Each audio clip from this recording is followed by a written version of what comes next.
Another terrific seizure-inducing introduction on the Sega Dreamcast game. This is Capcom vs. SNK Millennium Fight 2000. It seems so long ago. Back when 2000 was a year that we saw as a bright, hopeful future for mankind. Future legend. 8 years ago, life was wonderful, and the Sega Dreamcast was the bright, shining hope of the future. 8 years from now, we'll be living in cages under the control of talking apes. Fight. See ya!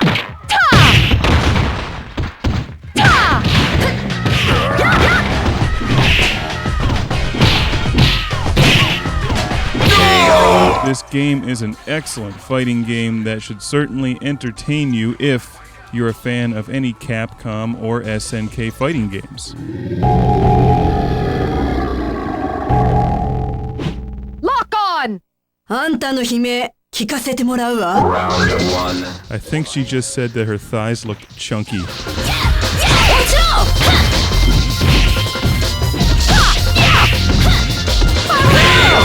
I'm an enormous advocate of the Sega Dreamcast video game console, as you know if you've ever seen this show before, and this game looks beautiful.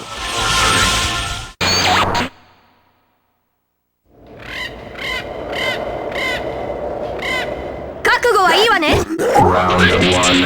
Fight.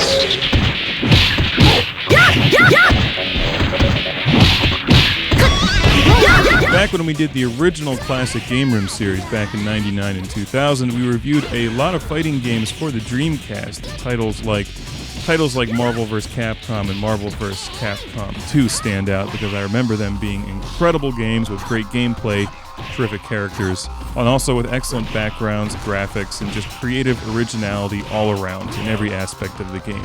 Capcom vs. SNK has that.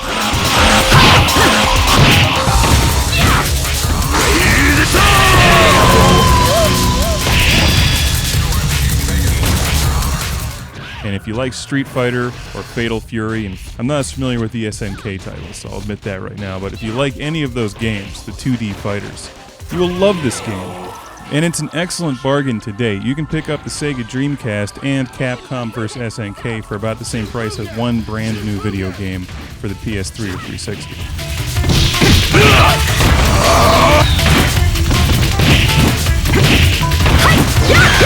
Most of the popular Street Fighter 2 characters are here.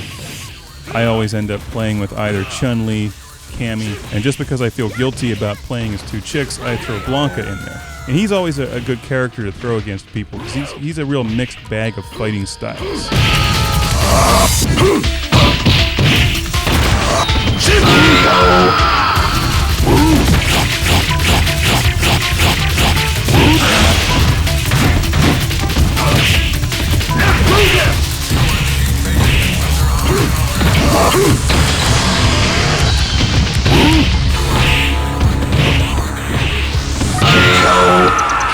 As I said before, I'm not as familiar with the SNK characters, but there's a lot of them here, and if you've spent time playing with the NEO GEO or the SNK titles in the arcade, you'll probably find one of your favorites here.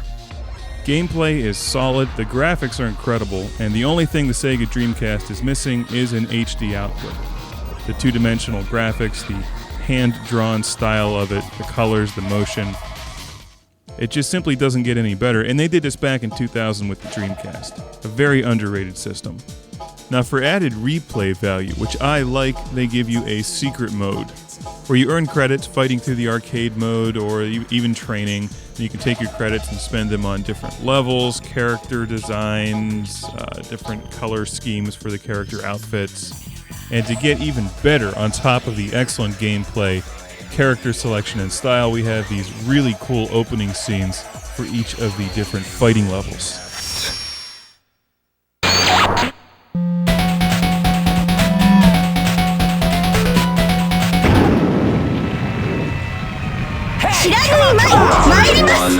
Fight. Crack shoot!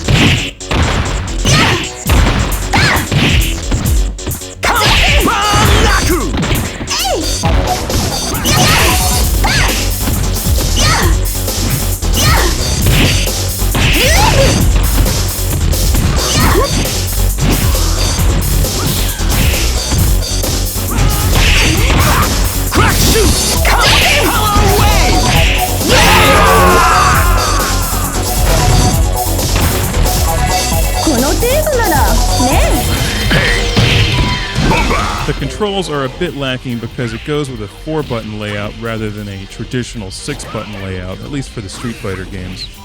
But it works well, and it wasn't a problem with the gameplay. It has adjustable difficulty.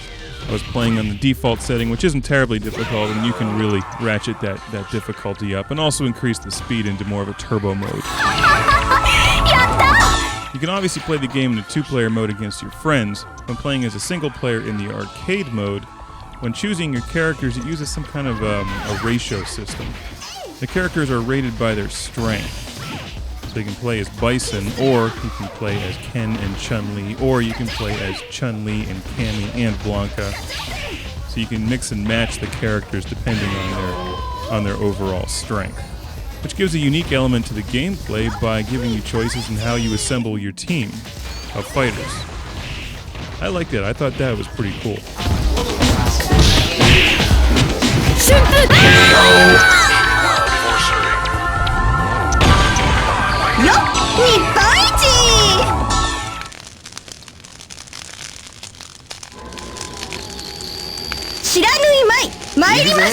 Round 1, fight.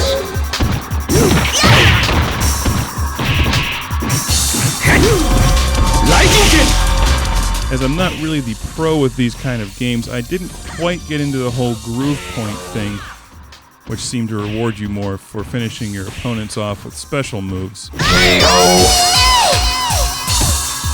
think if you spent a lot more time with fighting games, you probably could explain that a hell of a lot better than I could. Round 3, fight.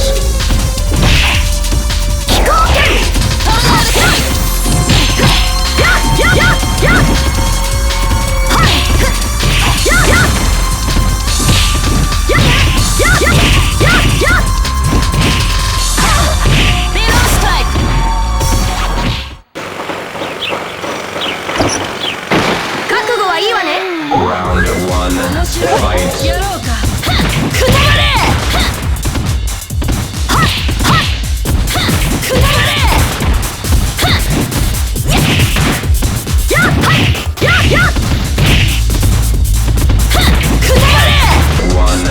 fight.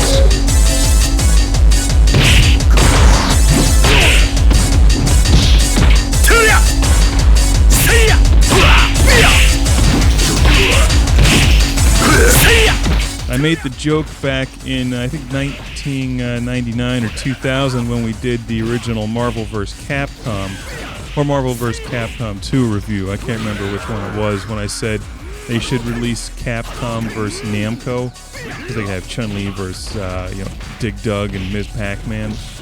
I may not have been so far off from a good idea, since the Soul Calibur series from Namco has certainly exploded. Have Street Fighter 2 vs. SNK vs. Soul Calibur in the two-dimensional realm.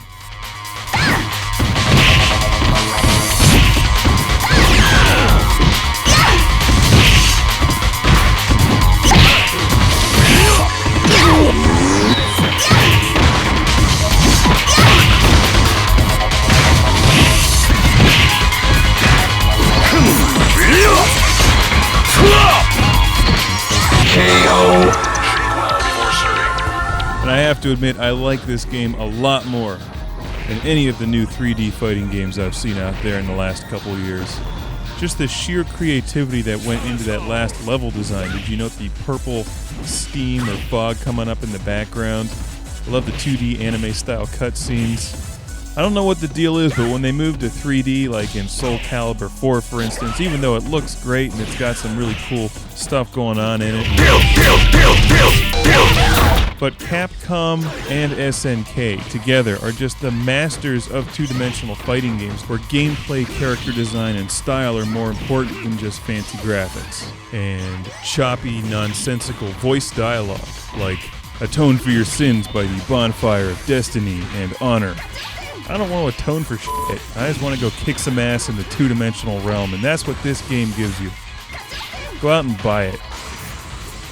And get Marvel vs. Capcom 2 while you're at it. Yeah, it may cost you a few bucks more, but that game is really good.